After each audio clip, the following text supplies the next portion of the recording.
Clean living. It's more than a clean floor. It's a healthier home, healthier heart, healthier mind. Welcome to today's show.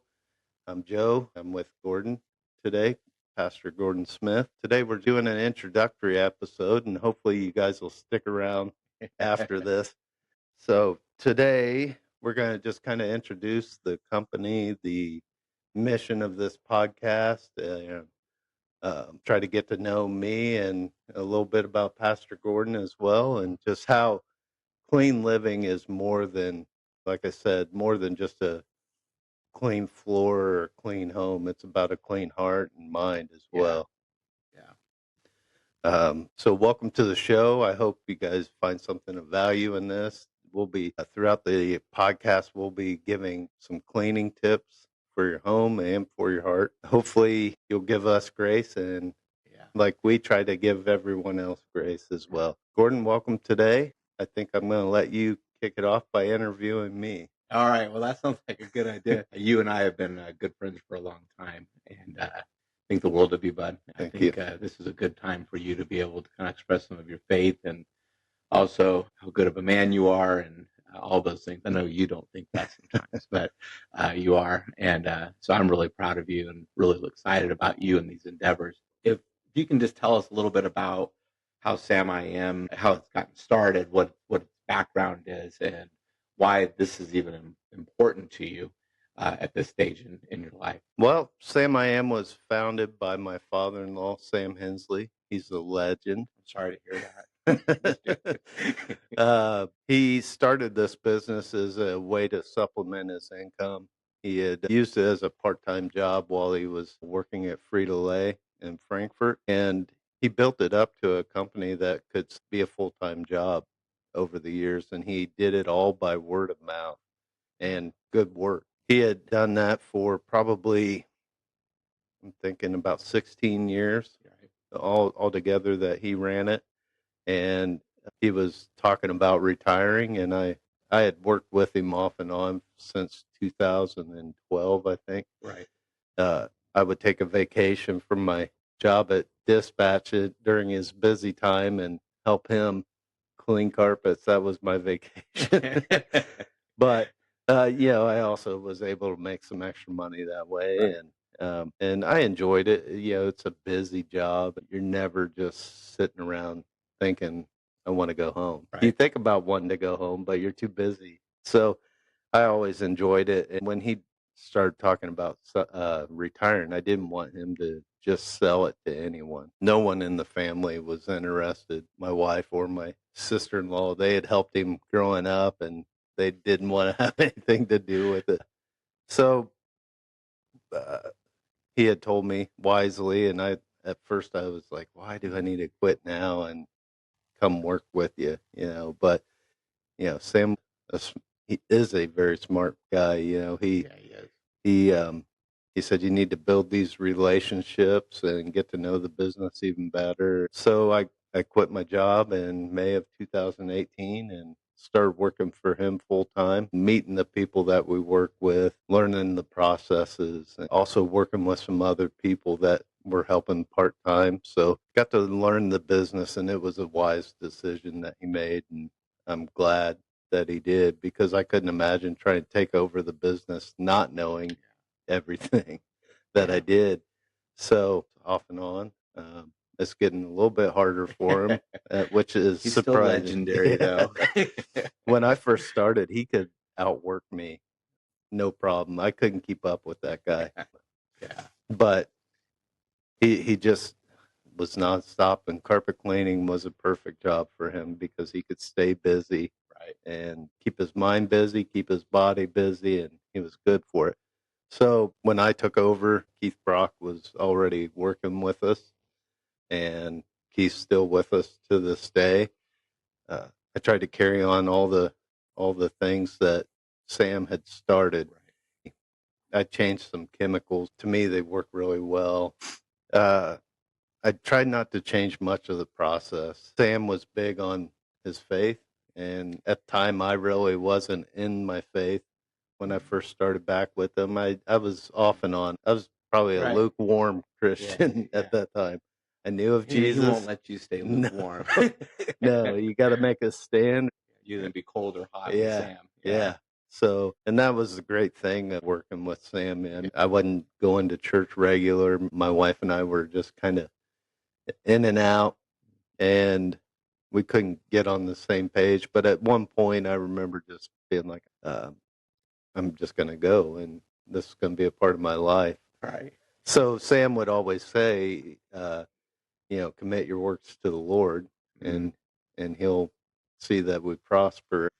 And that was Sam's motto, and it still is today. Carpet cleaning is a way that we can meet people and have conversations and build relationships. So that's the beginning of Sam I Am, and today we're going on our 5th year of Sam being retired. So yeah, he really did lay you a foundation, not only of a solid business pattern, a healthy business pattern, but also a solid faith for you. I mean, I know he's been influential, and probably talk more about that as we go through the thing. But so, what do you think sets apart Sam I Am from your average carpet cleaner out there? Well, I think just the team that we have is one of the things that sets us apart. I've got Keith, who's working on the 5th year. Jordan's he had worked off and on for Sam for years. He's been with us going on his, I believe, 4th year. Yeah. Carpet cleaning companies in general have a high turnover. So I read anywhere from 20 to 30% turnover in a year. Wow. So if you're a small company, you could be turning your whole team over in a year. For us to have 3 guys that have been doing it as long as we have, it sets us apart. They know what to do. It makes us efficient at what we do. And their dedication and just the foundation that Sam built sets us apart from our competition. And I'd even add to that if it is your ethical quality that comes with that. Like you're really, when I talk to you, you really weren't trying to do. I'll say these things because you don't probably want to say them, but the ethical quality of like, hey, I'm trying to do this for the Lord. I'm trying to do it. The ethical. I think you put Sam in there as like, hey, I don't want to let him down either. Right. Like I want to do this well, so he knows I love him and appreciate what he's done in my life, as the Lord has done. But this idea of really not just like we're doing a good job. We're also trying to help people rebound and get off the track, and that sets you apart as like almost like a ministry in that sense. Right. And I've seen Keith grow. I'm just so proud of him. Yeah. But a lot of that growth, if not 80% of that growth, just comes from being around you, Sam, and the business itself, and being able to keep a Christian focus. So I think that sets you apart in a huge way from your average business in that. And I think Sam's seen it as a ministry as well. I talk about it, I think, next week's episode, because we're recording this backwards. Right. If it's not mutually beneficial for the people who work with us, our customers, everybody's got to win. And if there's a guy who's been down on his luck and had some rough history, we're not going to overlook them because of that. And if we can help them come along as well, everybody wins. Yeah, and you take it seriously. I mean, I think you take it seriously, not just you don't just say, oh, okay, we need some help, we're going to take you on.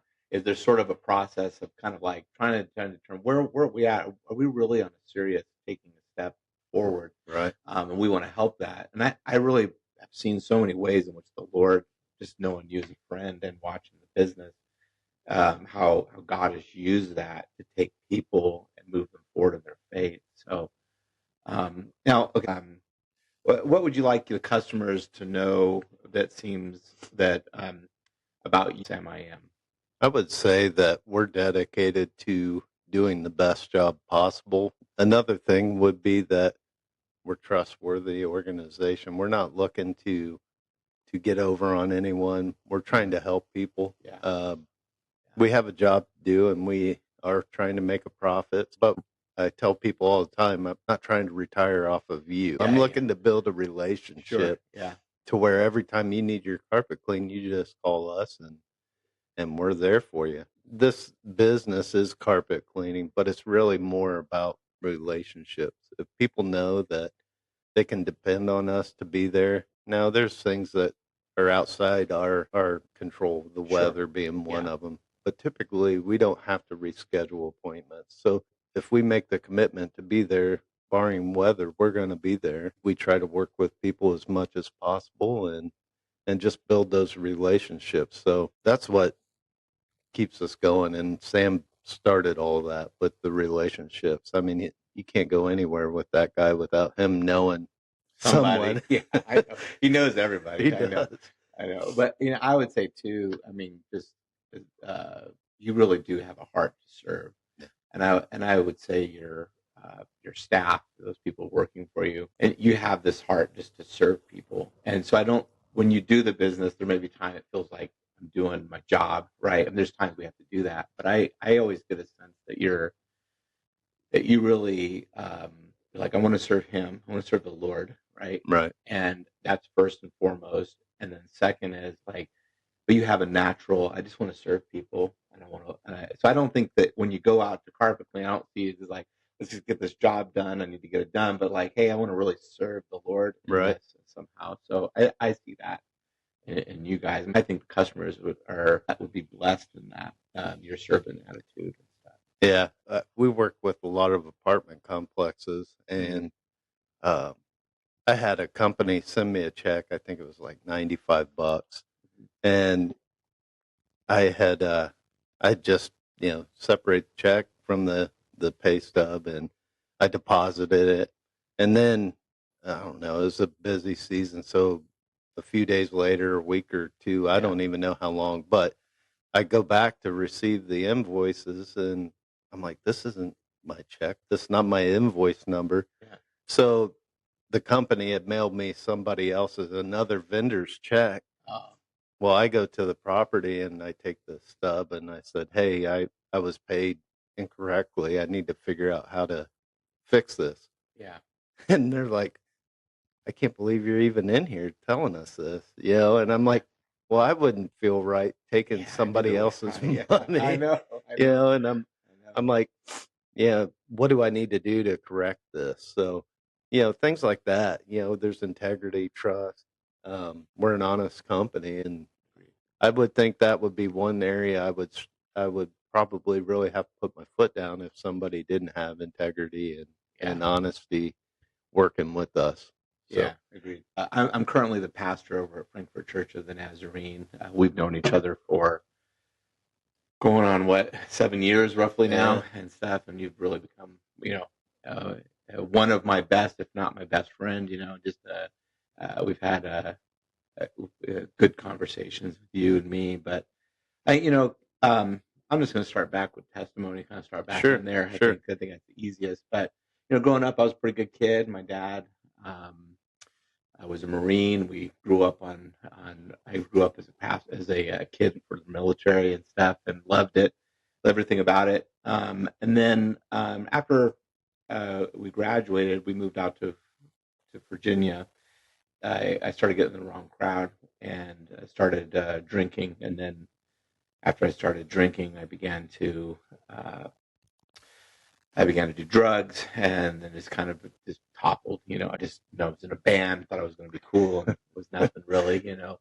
And I still had a little work during those times. Still got promoted for things. I don't know how I did it. And those were some real struggling times, and all my value systems that my parents taught me, I'd kind of gotten rid of. And while I was there in Virginia, one of the things that the drugs and the alcohol were really starting to consume me to where I was not taking care of anything very well, and life had gotten really, really bad in one sense, where just everything was collapsing. My relationship with a girlfriend, my friendships, everything, and I was just consumed by the alcohol. And I remember one night I was like, "Hey, I'm gonna go, and I'm just gonna get drunk and high as I possibly can." And there was this party where one of my rich friends had, was just providing everything. So you didn't have to buy anything, It sounded like a good thing for me. And I went, to that party, and stayed up to like 4 in the morning there and just drank. But I got in my car and drove home, which obviously is a bad thing, right? Right. As I was driving home, um, I ran into the back of a cab. Um, and as I hit the back of that cab, I can vaguely still even remember it. And I remember a guy coming up and yelling at me um, to my window, and I just drove on, right? And went home. I don't know how I got home safely. Got home. I still had to be at work at 7 o'clock.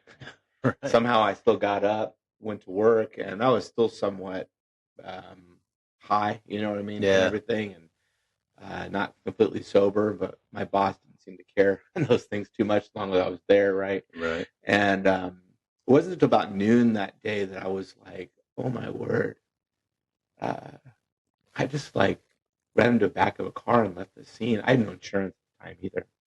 And I was like, what am I gonna do? You know? And so I just kind of put it off in the back of my head, slowed down a tad. I mean, I didn't stop. I slowed down a tad. You think you just stop, you know? And about 2 weeks later, I get this call from this detective who says, "Hey, we just were wondering if you might know what might happen at this particular scene tonight, and it was an accident, and wondering if you could come in and talk about a couple things." And I said, "Sure," and we scheduled it out. I'm not stupid, you know. I'm like, dude, they know.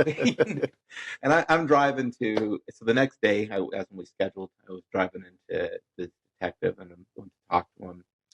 And I sit down, and all the way over there, I kept asking, because I had a guy witnessing to me at work at that time.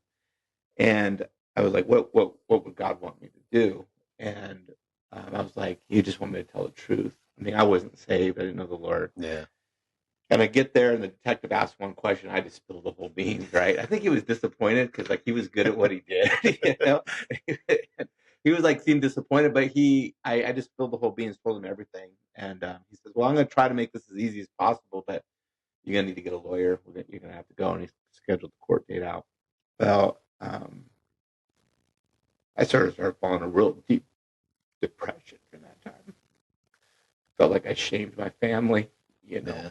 my dad, he's a good man. You know, I'd cry myself to sleep like almost every night, curled up in a ball. I still went out and drank and did drugs, stupidest thing ever do. You know, but I was real depressed. And one night I called my dad, tell him what was going on. My mom, dad, and not sure what they were going to say.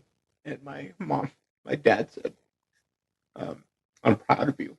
And I was like, proud of me? I'm like, stupidest man in the world right now. You know what I mean? And my dad said,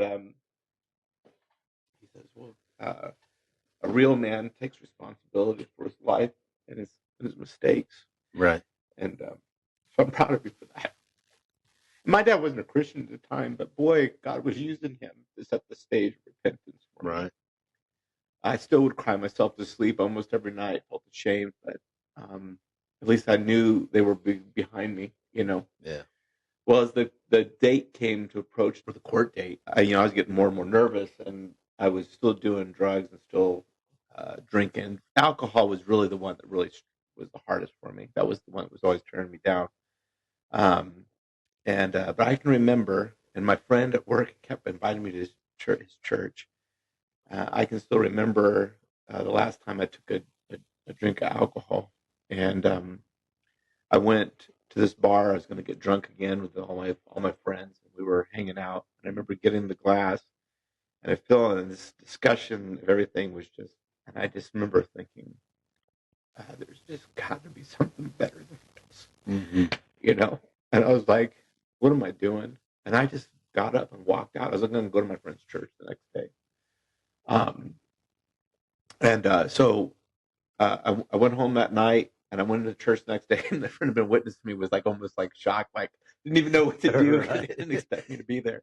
And it was an all black church, and those folks just loved on me. But man, I felt a real sense of conviction during the sermon, and almost went down to the altar to get saved, and I didn't. I didn't. But then the next day when I went into work, my friend who had been witnessing to me, he says, "So what did you think?" And I just start telling him like, "Hey, I was almost down at the altar." And he says, "Hey, man, you don't have to come to know to Jesus just at an altar. There, you can do it anywhere." Still didn't repent that day, but that Tuesday, the next day, the Lord just kept, Yeah. or He just kept pounding me, in a good way, His love. And I went home that Tuesday night. I got down at the foot of my bed. And I said, "Man, I don't know how to do this."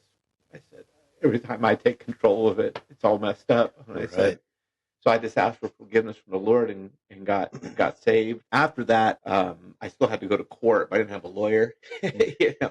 So I didn't have enough money. I was pretty broke, and I went to the court, and the court says, "Hey, we're gonna throw you in jail if you don't get a lawyer." So I did, and I had this putting out another month. And my friend at work, he says, "Well, maybe the lawyer's just trying to see, like, is this going to be real or not? You just need a Right. quick fix." And it was probably the best thing I ever had to have that month of, like, what are we going to do here? So I'd go show up at this church, and I was still smoking, had my cigarettes, and I'd go show up, and the people just loved on me. And but I can remember the Wednesday night before I had to go to court on Thursday in January of '98, and I went in there, and Kenny Baldwin Jr. is preaching. He's a young guy, and I remember sitting in the pew and him like leaning out towards me, and he says, "Maybe you need to wrestle with God." Right. And I was like looking around, like,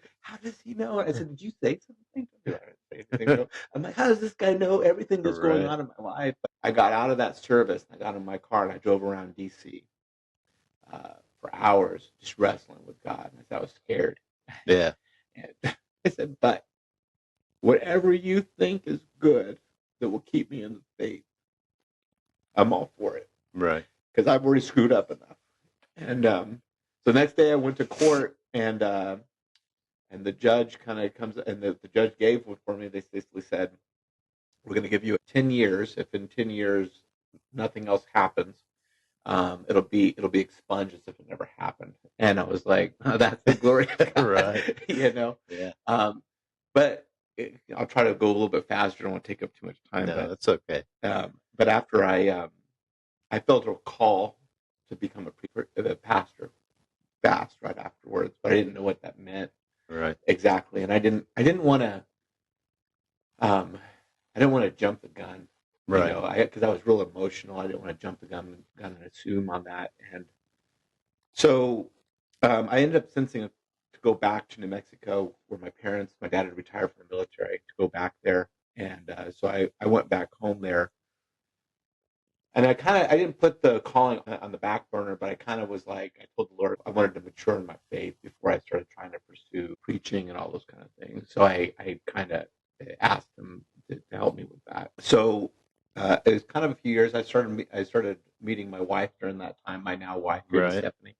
And during that time, I had several people approaching me as I was trying to figure out who to become, what to do, about, and I just could never get away from this calling that God had called me to be a pastor, and not just a preacher, but a pastor. I told my wife when we started dating, and she was my sister's best friend.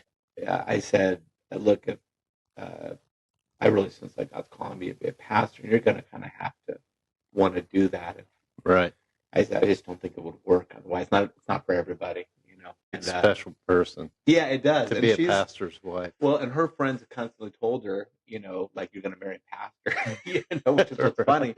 And she is. She's been just phenomenal for me, patient with me, and willing to help me to become a better man, and I think a better pastor in that. But we went off to school. I pastored my first church in Oklahoma, a little place called Dewey Church of the Nazarene, and it was that was we enjoyed that. And then I was feeling a little bit inadequate, went back to Albuquerque as an associate, but I just knew I was called to be a senior pastor, and I just didn't really enjoy that for the time. It really was nice and good. And then I went and pastored in La Junta, Colorado for a while, and that went well too. But it was kind of in the middle of nowhere. Yeah. I don't mean that as a slight on Right. it, but my Stephanie was probably, it felt lonely there. Yeah.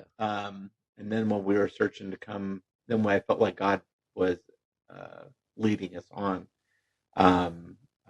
Indiana was not even on the plate. You know what I mean? It wasn't even on the wish list. Right. It's not generally the place you go like, dream places to live. Right. You know, but now, so in 2018 we came out to interview here, and I, I've just loved here. Yeah. I've loved the congregation. I feel like who I am and who the people are fits. Right. Um, uh, I can be genuine. I can just be me. I think we genuinely have people who love each other, and so I would say right now, knock on wood, or but I think right now, I think is probably I'm enjoying ministry the most that I've ever enjoyed. Yeah. And we really do. I'm a little biased because I go there as well, but I grew up in church, and actually the Nazarene church just down the road about 30 miles from where I go now, but um I had friends there. I was a teenager. I grew up there, but just seeing the connection that our church has, Yeah, the love for people. I mean, it doesn't matter what your circumstance is. If you come in, somebody's going to talk to you, and yeah, not necessarily because not I'm overwhelm you. right. Yeah, I'm an introvert, so I don't yeah, really like that stuff. Uh, but it's not aggressive. It's not yeah, overwhelming. But you're going to be seen, yeah, and you'll know that you were seen. You're not going to just come in and disappear into the background. yeah, Somebody will see you and say hi, and point you in the direction you need to go. And I think that's what makes our church special. yeah, Um, it's it's funny listening to your testimony. I mean, I kind of that's probably why we get along well. yeah, I have a similar background. yeah, Alcohol was always my issue, and it's just crazy that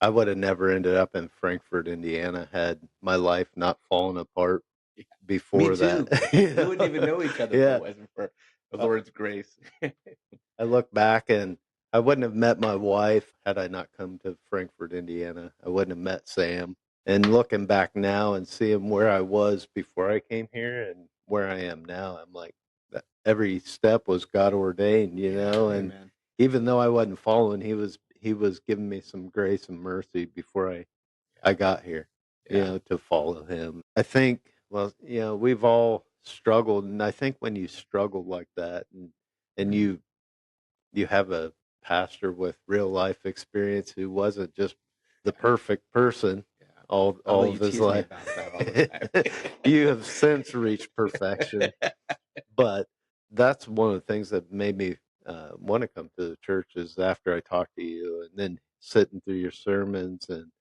and just seeing your heart for the people and Yeah, I think that's another thing we share is a yeah. heart for people. We just carry it out in different ways. What would be your practical advice for clean living?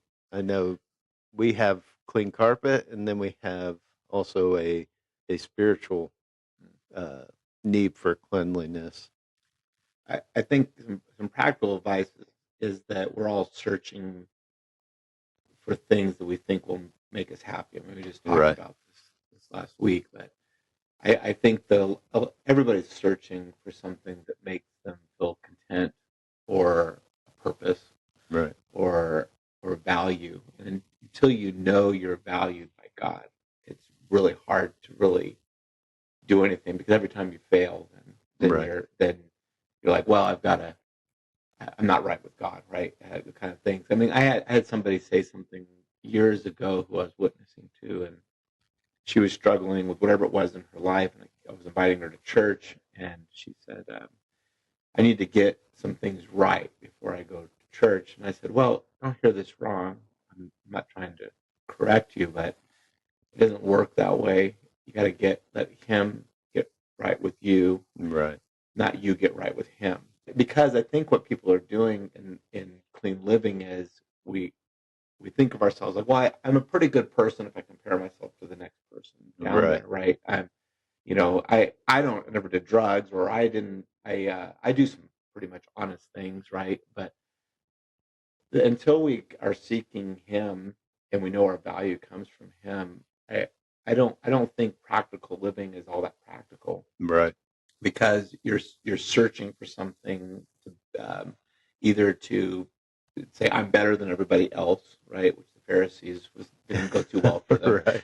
on that, and then or I'm not good enough, Mhm. so I might as well not even try, right? And I think you and I were probably there at some point. Right. Was I where you kind of were like you kind of a give up kind of an attitude, and really the as Sam always says, the course, the steady course really is coming from your value. So I would say that really it's the value and your purpose has to come from God before any other practical living can take place. Right. And until that takes place, all other attempts are going to fall short on there.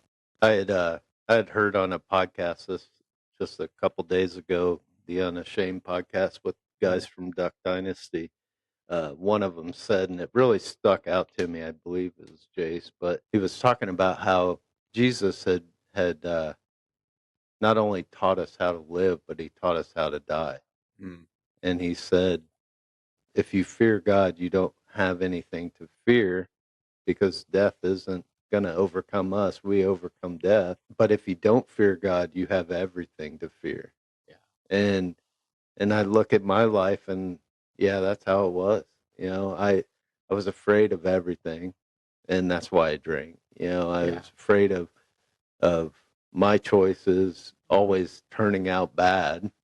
And when you I think when you finally realize everything you've done, it hasn't worked the way it should have, Right. you start to think, well, maybe I should look for another way. Otherwise, you're just gonna Yeah.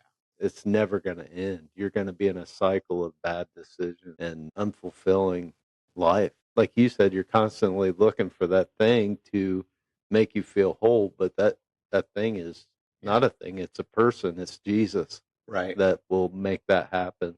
Well, an illustration I use in my baptism class sometimes we're talking. I actually use Sam. Sorry to get the plug. I'll send you the bill on it. But one of the things I say is when we're talking about being cleansed from the Lord. I said, like I said, blot out my Mhm. transgressions, right? And I said, now imagine if Sam I am came in to clean the carpet, right? And they came in and they just covered it over it and Right. didn't cleanse it. I said, you would be like, I'm kind of a little upset, right? Right. And I said, what his job is to do is to come in and cleanse it, right? And God is not, kind of think of yourself as like going to the car wash or something like that to get it clean. Like you can all day clean the outside of a brand new truck, get the chrome, all kinds of stuff Right. like that, and then open it up and McDonald's are pouring out. Right. And it isn't, and like God's trying to do the power wash on the inside rather than the outside. And so what we do is we sort of make ourselves look on the outside of what it means to be clean and practical living. We start on the outside and hope that it trickles in. When God says, no, you start on the inside, Right. I can help you on the outside begin to put into things of practice that really you could never do on your own. And Right. it really is His grace. So who are we really? Yeah. Without Him, I mean, we'd all be just continuously messed up. But He's the one that helps us start. Even you got to have the Spirit of God living in you before you can even really start to live it out practically. Yeah. I was just talking to a family member on Friday, and they're going through some stuff, and they're not 100% sure, but they went to church with one of my other relatives. They're starting to think, well, maybe there is something more to life. Mm-hmm. Maybe what I've been doing hasn't been working. Yeah. And I'm like, what do you have to lose at Right. this point? What are you going to lose? Right. You're going to have a peace of mind that's going to be better than anything you have Yeah. now. I mean, I remember the days of drinking. I would blackout drink every time Mm-hmm. almost, and then the bad thing about it, it wasn't completely erased from my memory because the next day I'm having flashbacks of what happened, and then the regret would sit in to where now I can lay my head down every night and go to sleep, and I don't have something popping up in my mind that I did that I didn't remember. Yeah. And it's amazing what can happen if you just get out of your own way. Yeah, and I was thinking this too. Like sometimes we look, but so talking about that cleansing out, like we think, well, I come to Jesus, and then He blots it out, and then voila, Yeah. I become a clean Christian, right? Right. But I think it's just the beginning of what Right. He's trying to do. And I tell people all the time, I said, if you'll just commit 5 years, Right. and I'm not talking about like a half commitment. And I'm like, you'll put everything into it. Love the Lord with all of your heart. Seek His commands. Listen to Him, and go. And even where you fail, as He works you to continually get better. That if you look 5 years from now, you'll go, oh my word, I don't even know who that guy was. Right. And because I look back now and I'm like, what, 20 some odd, 7 years somewhere in there, saved, and I go look back and I go, I don't even recognize that person. Mm-hmm. Like it's a whole different person. But then I look and I go, man, I have so much growing to do still. It's a process. Yeah, it is. So I think if like it's like in clean living, it's willing to just humble yourself. He really does know what's best about life, and whether that's whatever that is that we try to hold on to a sin or say, well, we're going to try to do it another way. Yeah. But if we'll just humble ourselves to it, we do find the peace and the joy as God grows us in His faith over time. I just speaking to that relative, he had said, I've just seen what's been done in your life, and he's proud of me and things like that. And I'm like, that's all God, because I was in charge for the first 30 some years since I finally surrendered. That that's him. I mean, because I have proof of what my life looked like before Jesus, and what it looks like after, and I'm like, it's not me, because me, I'd always find a way to mess it up, thinking I was trying to get ahead or do better. I was always able to maintain a job and work my way up I every think we time. have that familiar. Like I think we were able to like somehow hold it together and still get promoted during those times. Functioning alcoholics. Right. But yeah, it's crazy that you can have clean living, whether it's your home or your spiritual life, if you just surrender and let God do that work. And it's a process. You're constantly growing and learning new things. I mean, God's always revealing something new that, you could get better on. But that's the one thing I want to make sure people understand is we're not perfect still, and we're not judging the people who don't believe the way we do. We would love for everybody to believe the way we do. And if you want to talk about it, we'd be more than willing to talk about it. But we try to live it more importantly, and if I say one thing and do another, it's not going to be very effective. So that's what I tell the guys, just live like we're called to live, and hopefully people will see that, and if they find a need to ask questions, then we'll be more than happy to share.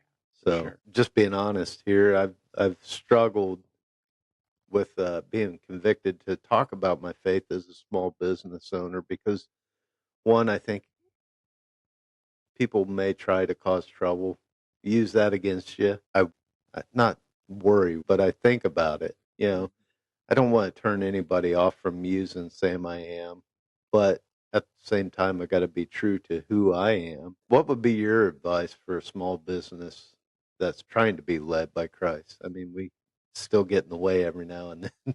Well, stay humble. I think that's the first. And I always get that from you already. I mean, I think as a friend, I think usually I'm trying to uplift you, and you're trying to uplift me, and maybe that's why we're good friends. I think when you're doing for a small business, you're trying to express your faith, is to be humble in the midst of that, to not be afraid, but to know your timing. Yeah. Also, I think this opens up the door, but I've never really sensed that you're like overly pressing people. I Right. think sometimes people are sometimes looking for answers. I don't know where to turn, and it can be in this.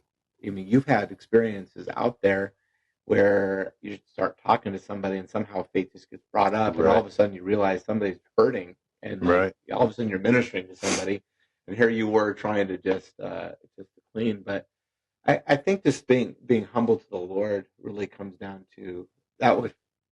That's my advice on it. Is um, remember your roots, remember Yeah. where you come from, the person that you're going to serve. They may be broken right now, and they may be hurting, or they may be in often sin like we once were. Right. And instead of seeing them as oh, get your life together, Right. it's more like, hey man, I was there, Yeah. and I want you to get your life to experience some of the things God's been doing in my own life and stuff. But just stay real and keep it humble. You know what I mean. Be honest. Make sure it's all about the Lord, nothing else.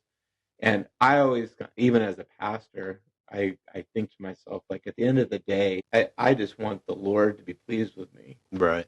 And if that's always the goal, then you let chips fall where they fall, Yeah. and you just got to keep doing that. Because there may be a reason the Lord's kind of asking you to do some of these things, even if it's just for a couple people, maybe. Right. Who knows? Right. That it's out there. But if you make Him the main audience, I think the Lord can use your business, your life, everything, if He's always the main audience. Right. Yeah, and that's definitely good advice. I mean, we deal with, you know, all kinds of people, and we've had good experiences. Guys, they always kind of, especially Keith, he loves to talk. So Yeah, He's good yeah, at it. He's and good at like what He does out there. he's very relational Yeah, with people, and um, I've had them tell me about times they prayed with people that they were cleaning for. They had a great conversation with somebody. Or Keith had one example. He was telling me he was talking to a maintenance guy, and they're like, I don't believe in God and this and that. And Keith's like, I just had to stop and be like, listen, this is my story. This is what I've been through, and this is what God's done for me. He's like, you may not believe, but I'm telling you, I'm proof that lives can be changed, and yeah, that there's somebody bigger than us out there. And so I also, when I feel convicted to do it, I need to do it. And then when I start to worry about what somebody may say, I got to remember that He's still going to take care of me no matter yeah, what I go through. He's yeah, gonna take care of me. yeah. And a constant prayer. I mean, you hear me pray this even when I'm preaching and those kind of things, but like the constant prayer of um, help me to say the things you want me to Right. say, and help me not to say the things that I don't need to say right now. Right. Because sometimes it's balancing who we are and ourselves in that. Trying to be attuned to His Spirit is really the crucial part in relationships and everything. Right. Yeah, and I tell everybody I need all the help I can get running this business. I don't have all the answers for everything, and just being humble to know that helps me Yeah, kind of try to stay in His will, because I do want Him to be pleased with what we're doing, whether it's cleaning carpets or just how I interact with somebody yeah, else. I think we've pretty much covered the guiding principles. yeah, yeah, Yeah, yeah, it's just there's no getting around it. We have a way of life, and it works for us, and I hope other people find it. Um, whether it's through a podcast or just working with us, or having us clean their home, and we want to make that impact every day. yeah, And Tozer talks about having sacred and secular, yeah, and we're trying to kind of bring that together in yeah, every day in what we do, whether it's the guys that are working with us lifting them up, because we do struggle at times. We Yeah. do have things that kind of rock your world and make you wonder, what, am I on the right path? Am I Yeah. doing the right thing? Is there God? Fortunately, I think now I don't question that like I Yeah. used to. It's hard to wrap your mind around Yeah. a God of the universe. Yeah. Yeah. Yeah. It is. It is. and Yeah. the Bible stories, I'm like just starting to realize that, a childlike faith is Yeah. reading it and just saying, all right, I trust you Yeah. that this is right and this is what it is. Yeah. And I don't need to have all the answers right now. So with Sam's start of the business and then the faith, I mean, that just gives us a pretty good foundation. I mean, to be over 20 years in business, like I said, Sam didn't do any advertising until I came on in 2018. We didn't have a Facebook, we didn't have a Google page, none of that. So he built a really successful business just by word of mouth and hustling. Yeah. And we try to continue to do the hustle and the relationship, but trying to introduce some modern technology to the business. Yeah. I find the challenge of our world is to keeping the relational. Like I tell people all the time, I love preaching. I love doing that. Pastoring people is far more important to me, right? Right. And I think at the end of the day, I think that's what God is going to be like. I want to hear, well done, and good and faithful servant. It's these Right. relationships. And the hard part we have today is that disconnect from the relational side. Yeah. These are means that we can use without disconnecting ourselves from the personal. Because at the end of the day, we still want somebody to come up alongside of us, cry with us, Yeah. hurt with us, forgive us, Yeah. because we're not all perfect people. And that day by day relationship. And so the world is sort of working the opposite of relational development right now. It's working against Right. us coming together. That I can do this on my own, and we have to sort of fight against that. Sometimes like pastoring, I'm like, you know, uh, did I help that person move forward in their faith? But where the biggest impacts take place, I think impact can happen from a sermon, right? That's part Right. of discipleship, right? But where the biggest impacts come is when one-on-one in an office walking through somebody, or Right. you go to their home and just walk side by side. And that's where the big impact takes place. And it's still personal, Yeah. and stuff. Yeah. Sunday's sermon, out in the foyer before the sermon, Drake and I Yeah. were talking, and he was telling me what'd been going on with him and Yeah. things he had been thinking about. And, Yeah. we were having a conversation. And then during the service, you were preaching, and I'm like, this is stuff Drake and I were just talking about. And I'm like looking around trying to find him. Well, after right at the end of the service, I finally found him, and I look over, and he's looking at me, and he's shaking his head. The Lord, the funny thing, what's funny about the Lord, getting off topic a little bit, but the thing about the Lord that He does is, like, I was on Friday, I had already had the outline, I'd written it on a Friday, I think it was, and I had this outline, and I was like, I got home and stuff, and it was like, why are you like? I was not irritable, but I was like, kind of tense. I said it needs to go back in the oven for a little while. The sermon. I said it's not ready. I said, like, all the ingredients are in there, but the center is not cooked. Right. I said it's still cold. It hasn't cooked all the way. And I said all the outside's fine. And I said, and I was wrestling with it all day Saturday. And it was finally somewhere on Saturday, in the midst of God kind of uh, convicting me. How the Lord has a way of doing that. Because I was like, I'm going to preach on happiness. And I was like, He's like, you're awfully unhappy this morning. you know? And and it was and during that, and then finally I was like, sort of the end of that Saturday. I went in earlier than usual, and I had changed the last 2 points to shift in that, and because I felt like the Lord kind of outlined to me different. and said, one of the things I thought it needed to be a point, God was like, no, that's for a whole nother day, that, kind of thing.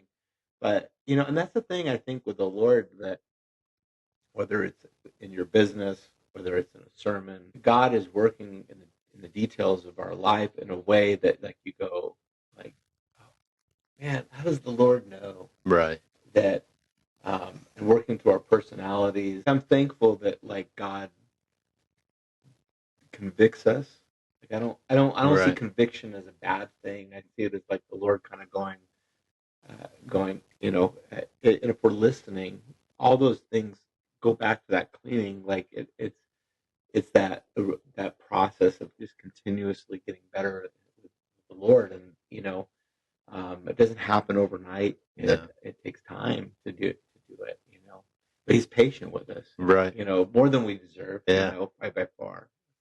He definitely is. So going forward, we're going to have a little bit of everything. Next week we have Keith on, and get to hear about his story, a little bit about the carpet cleaning business, some pro tips. The following week we've got Zach Golden from Golden Light Ministries on. He had recently taken off for Ecuador, and just looking to support him and bring awareness to that. Each week I'm going to try to give some practical tips, advice. So if you have a question on cleaning, on faith, whatever it is, I may not know the answer, but I'll get back to you. We'll try to address it on upcoming episodes.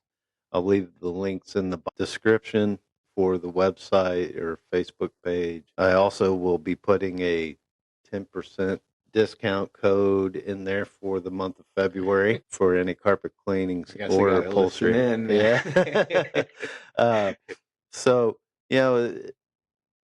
this podcast has got to be mutually beneficial for the listeners and for us. I can tell you from the first 3 episodes I've done, I've been blessed. Yeah. I get to talk about 2 things I'm passionate about.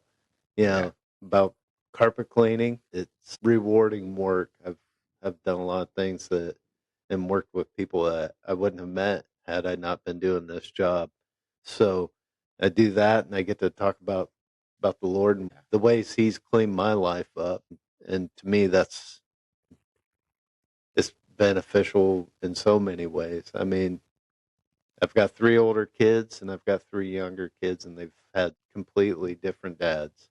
Yeah. And I feel bad for my older kids that I wasn't on this path when they were little, but I'm trying to correct that with my younger children. And I want them to have some clean living as well. And do what I can for my older 3 kids now, and just being a dad that can be there for them. So it's a little bit of everything in this podcast. I just want to go where people want to listen and get something out of this. So hopefully everyone has. And if you're in need of carpet clean, give us a call, 765-327-8828, or you can book online. There's several different ways. Also, if you are needing spiritual cleaning and you're in the Clinton County, Carroll County, Boone County, North Central Indiana area, come to Frankfort First Church of the Nazarene and see Pastor Gordon. You'll see me. You'll see Keith. You can meet the legend Sam. Yeah. Legendary. Yeah. He's a character, Yeah. but and you'll know Sam if you do stop at the He'll church. be one of the ones stopping you. Yeah, he'll make sure to introduce himself.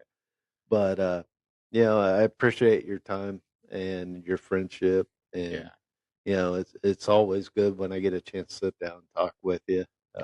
You're a pretty busy guy. You got a lot of people you shepherd. And, no, I just want to tell you I love you, man, and thanks for showing grace to me.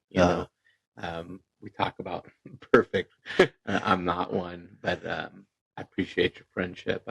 We've always just the grace you've shown to me over the years too. I mean, and just being able to be true and be a friend, walk through the ups and downs. Yeah. Sometimes just having a listening ear. I appreciate you, and I love you, man. Love you too. So like, subscribe, share it. whatever you can do to help us, it would be greatly appreciated, and look forward to talking to you guys next week.